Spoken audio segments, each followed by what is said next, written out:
Chemistry looks like there. Good exchange. Well done.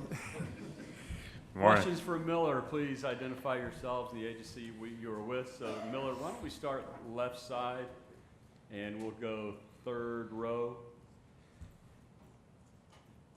A lot of people in the room, so we'll get that mic down there. Thank you.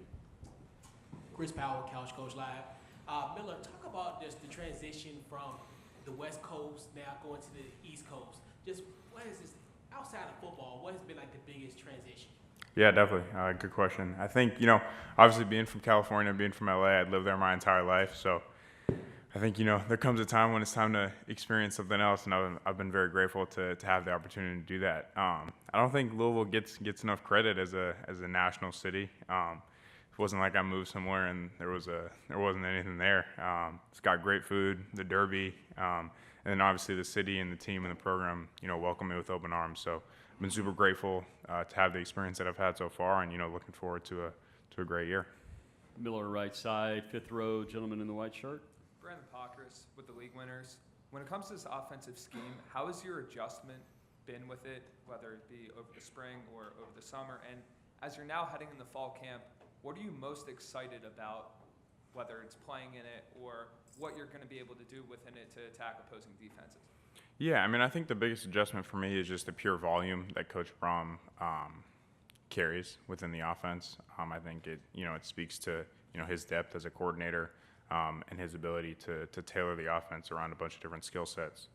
I think going into camp, what I'm most excited about when it comes to the offense is just exercising mastery. I think when you begin to learn offense, obviously there's hearing the play call, going out there and saying, okay, this is my job, this is what I have to do. But I think as you continue to master, the elements of the offense, you get the play call.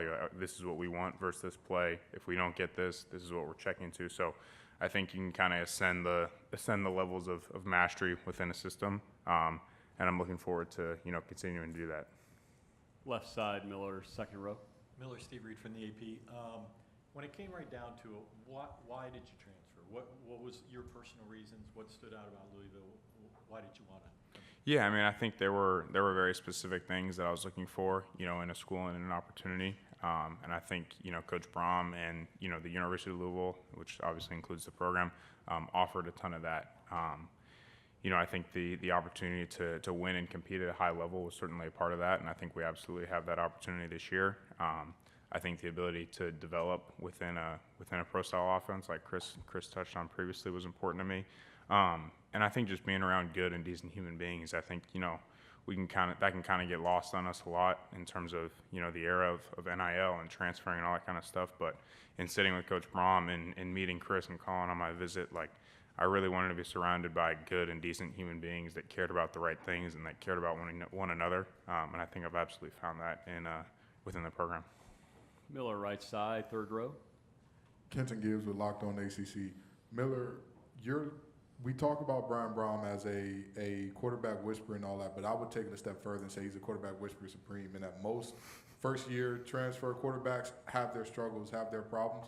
But Coach Brom has turned multiple guys who didn't have great perceptions around them coming in into guys that are viewed much more favorably coming out, with Tyler Shuck being one of the first quarterbacks off the board last year. Was that development in the previous one-year quarterbacks part of what made this decision easy for you to jump to Louisville? Yeah, I think it was certainly an attractive part of it. Obviously different coaches try to sell you on different things, but when there's consistent proof of your ability to do something that kind of transcends any words you hear in a meeting, I think it gives you more confidence in what they're saying. In terms of perception and stuff like that, I'm not overly concerned with that. My main focus is doing everything I can to help our team win games. Miller, your last question right in front of you in the first row.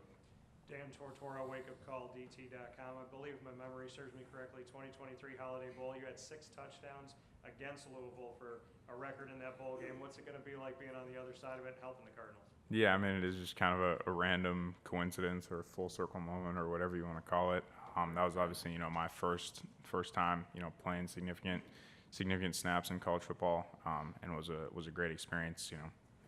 Don't get caught up in that too much. Fans will come up and say stuff to me. I'll just let them know that we're going to make up for it this year. So, like I said, looking forward to a great season. Dan, Coach Brom appreciated the question. We saw the smile